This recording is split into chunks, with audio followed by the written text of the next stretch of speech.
welcome to another episode of Rose Colored Reviews. I'm your lovely host, Travis Goss. In Rose Colored Reviews, I take a look at classic video games, television shows, and movies that I grew up with, and through rose-colored lenses, I look back and see if they still stand the test of time. In this episode, we're going to take a look at one of the most popular gaming franchises of all time. It's one franchise that constantly is getting crapped on by Capcom, and of course I'm talking about Mega Man. This series of video games started on the NES back in 1987 when Kieji Inafune created the Blue Bomber, basically. And in this game, in this universe rather, it takes place in the year 20XX. I don't know why. And there were two renowned scientists. One of them was Dr. Wily and the other is Dr. Light. And they were trying to create a race of robots that would bring peace among humanity and help enforce peace. And they created a few of these robots, and one evening Dr. Wily went rogue and stole the plans for all the robots.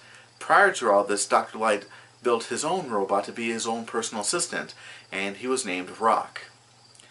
And after Dr. Wily stole the plans for future robots and the robots they were building at the time, he made off and finished his work and created even more robots to help take over the world. Of course! While this was going on, Dr. Light finished his work with Rock in creating the ultimate robot to help bring peace in the universe, and he named him Mega Man. And the game series spawned numerous sequels. In the classic Mega Man series we had 10 games, and one of them I have in my hand right here. This is a standalone copy of Mega Man 8. This is the only Mega Man game that I owned in the entire series before I got these, collections right here. While this is not my absolute favorite, that honor actually goes to number 2, Mega Man 2. This game right here, get a good look at that, actually is the most fun to play because of the cutscenes, which you will see right here. Mega Man, today we finish this! Hey, Zach! Why must I fight you? We are not enemies! Shut up!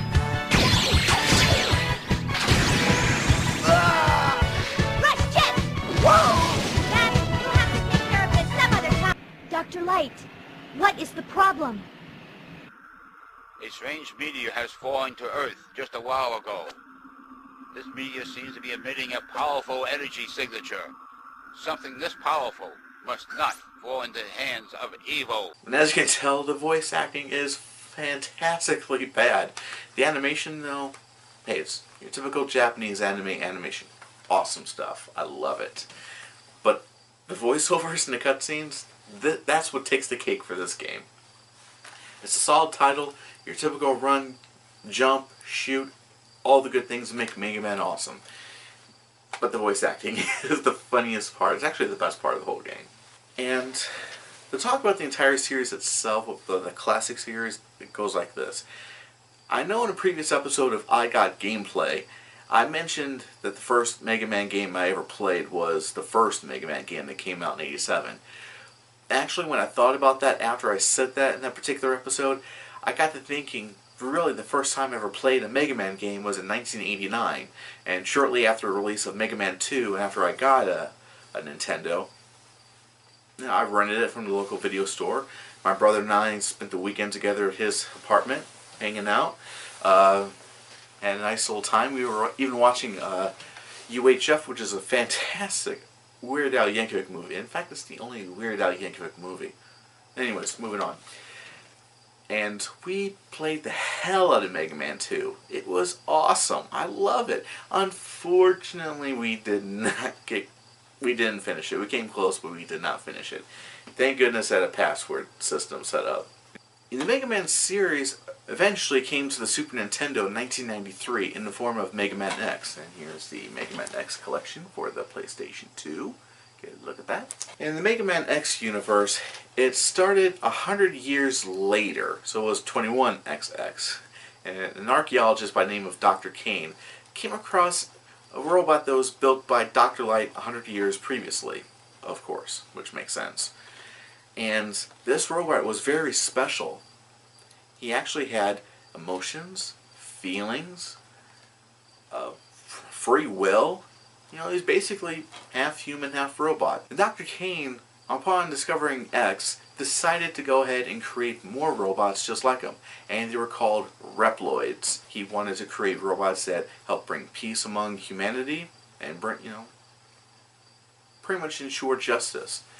Unfortunately, some of them have went rogue, and they have been known as Mavericks. What do Mavericks do? They cause trouble, and lots of it. So Dr. Kane created yet another Reploid, and he was called Sigma. And eventually Sigma went ballistic, and he became basically the ruler of all the Reploids, and has taken all the Reploids and moved to a deserted island, and that's where they created more and more Reploids. And they were starting to come over and cause a bunch of shit to happen. And after that was occurring, Dr. Kane went up to Mega Man X and decided that he had to become a Maverick Hunter. And once again, here running, jumping, shooting, basically it's Mega Man in all of its glory. And this is actually one of the better titles, or better game series, I think. So, yeah, really good stuff. So that's basically Mega Man, how I like to remember it. And this is actually the only game in the series that I owned when I was growing up. And this game came out in 1997, and I got it the following year as a birthday present. And I love it. I still play it today, and I still kick a lot of ass at it. Although, I haven't quite finished it. But hey, whatever. But it was great when these collections came out in 2004, I do believe. Let's see, this came out in 2003. This came out in 2005. So this was pretty nice. I actually got most of the games right here. And this one has Mega Man 1 through 8. So I can still play this thing, huh? And I can still actually play this. I can't play these right now because the PlayStation 3 I have will not play PS2 games. So I'm kind of fucked right now. But we're going off of memory right here. It was really great when this collection was released. Because the great thing about it is it's Mega Man 1 through 8. 9 and 10 came out years later after these were printed and everything. And what I like to remember about these games the most was the challenge, because everybody knows when you play a Mega Man game, you got something that's very challenging. And yeah. If you don't have like a certain strategy, or if you don't have a lot of patience, these games will kick your ass. Although I love these collections, one thing that sort of annoys me a little bit, it's not a major grievance, is they have some of the songs remixed. And I'm actually the type that loves the original soundtracks the best. I mean, I'm sure you can turn off the remixed soundtracks on these games, but I'd rather just listen to the original soundtrack. But regardless, what's great about this game is, again, you have 1 through 8 on here, and let's see here. You have footage from the original Mega Man TV series. Nice. You can learn about the history of Mega Man. Original 30 original artwork pieces, and of course I already mentioned remixed music tracks inspired by the series and more. A lot of things, hey, you have to play the games in order to unlock the goodies. Same about this game right here, the Mega Man X collection. Let's see, side-scrolling Mega Man action, woohoo! Experience action-packed Mega Man X through Mega Man X6 in one incredible collection.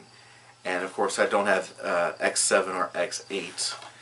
And a lot of people were dissing on X7, saying it was like the worst of the series, but since I haven't played it, I can't really give you my opinion of it. Exclusive hidden feature, Mega Man Battle and Chase racing game, never before released in the US. And original and sketch art, remix soundtracks, plus much more. So definitely, if you are a Mega Man fan and you don't have any of the NES games, but you do have a PlayStation 2, an Xbox, or a GameCube, these are available for those systems. Go check them out. Now, I know in the past few episodes I did some sort of a scoring system. I'm going to let you know I'm going to abandon that, because honestly, most of the things I review on the show are things that I grew up and loved. And there's going to be some things in the future that I've grown up with stuff that I did not like. So it's just going to be like that. Either I loved it or I hated it. Pretty simple. I don't need to give a score for anything. It's, to me, that's kind of redundant. Anyways, enough of that said. If you love Mega Man, go check out these games. Well, there you have it. We're at the end of another episode of Rose Colored Reviews. Just a few things. First of all, if you want to get in contact with me, you can email me at travis.goss@megapowersradio.com. You can find me at Twitter under the handle of travisgoss79. And look me up on Facebook. It's under www.facebook.com/travis.goss.3. Just rolls off the tongue. And yeah, of course, keep it tuned here to YouTube. Please like, comment right down there. There's a comment thing. I want you to leave a comment and subscribe. Helps me out and all that good stuff. So, until I see you guys again, see you on the flip side.